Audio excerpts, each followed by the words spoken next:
السلام علیکم۔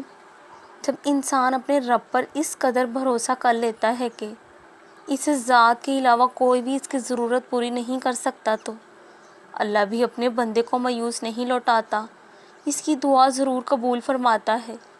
اور ہمارا یہ بھروسہ ہی ہمارا ایمان ہے۔ چیزیں خود ٹھیک کرنے سے جب ٹھیک نہ ہو تو ان کو سجدوں میں چھوڑ آیا کرو اور دعا کیا کرو۔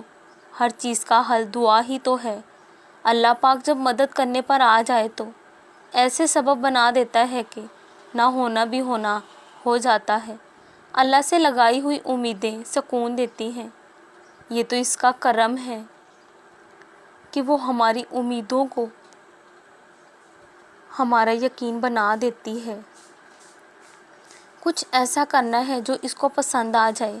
مجھے زندگی بھر کچھ ایسا کرتے رہنا ہے جو مجھے اس کے مزید قریب کر دے۔ خوف اور محبت لازم و ملزوم ہے۔ اس کے بنا انسان حقیقی اب نہیں بن سکتا۔ محبت آزادی کے باوجود بخوشی قید رہنا سکھاتی ہے، حدوں میں رہنا سکھاتی ہے، اور خوف اطاعت کراتا ہے، نافرمانی سے روکتا ہے۔